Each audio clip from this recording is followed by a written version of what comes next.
in order for the Eagles to get back to the Super Bowl and win another one. It's a quarterback-driven league, and Jalen Hurts is the man. There's no question about it. Is it true he is working out in your house with you, Lane Johnson? I think he trains all over. When we were up there, we were training mostly at the facility, but whenever I'm not there, a lot of the guys train there. My trainer's there full-time, year-round. He'll send me workouts if I'm not there. So, yeah, it's really kind of open door policy. Just kind of let me know. So if you're in the region and need a good workout, I know Baldy gets in there from time to time and this. So it's just I think it's just a little getaway, slowly turn into a country club. So are you saying Brian Baldinger could be working in with Jalen Hurts? Is that what you're saying? That's what I'm saying. You'll know if Baldy was there because he usually deadlifts and does some other stuff.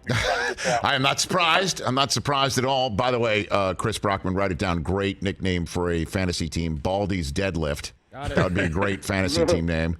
So how does Hurts look to you, Lane? Because that is, I'm sure you're aware, that is the conversation nationally by a bunch of fans saying that the Eagles are still looking over the steering wheel at a replacement for Jalen and that it's not really his long-term team, that he's still lacking at that position.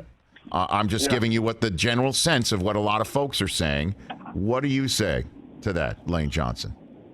I say, what an opportunity. I remember when I was a young player and trying to prove myself, and as much as you may not like some of the criticism, that can be your best motivator and best ally throughout the thick of it. I think you can ask a majority of players, and they'll say the same thing. So the good thing about Jalen is that he's always very composed.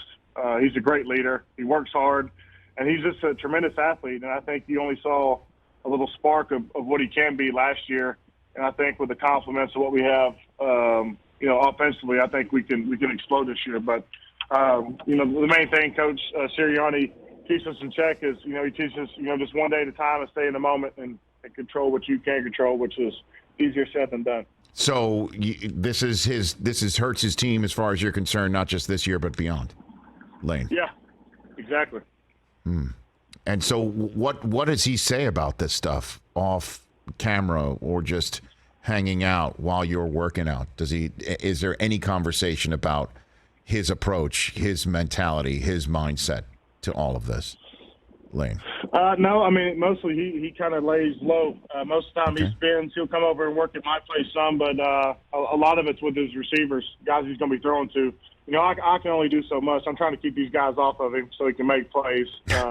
Right. But, yeah, as far as ability, he has it all. I think he wants to put it all together. And I think whenever we do that, I think we can take off. But, yeah, I mean, like everybody hears criticisms about themselves. And, that's something that I had to face and something that every player has to face. But, this year, and as you know, usually they give guys, 2-3 year window at any position really to make a stance. So here we go. And last one for you. Is it true that the place that you're referring to where folks work out at your house is called the Bro Barn? Is that a true story as well? Yeah, that is fact. People ask me how it came to name. I really don't know. Just a lot of my bros are there, training every day. Kind of fit, kind of stuck with everybody. So, yeah, open door policy. So let me know if you're in town. We can hook you up. Well, I'm a bro. I don't mind being in a barn. Does it look like a barn? Is that why it's called that, or is it just for alliteration reasons? It actually was a barn, and it was owned by the adjacent property, and they eventually sold it. So when I bought the place, I had to revamp it. But we actually have a turf strip on the back too, about 25 yards. So if you want to work on your start for the 40-yard dash, I think we can probably get a few tenths off the next time you run in Indianapolis. A few tenths, that is a very high bar for me, to be very honest with you, Lane. But I'll take it. If I'm in the area, look for me out. So I just stop by. Is that what I do? Just ring the doorbell and say I'm here for the Bro Barn? That's what I basically say. Yeah, we may be in the barn, so you may have to just go knock on the barn door. Fantastic. I will do that.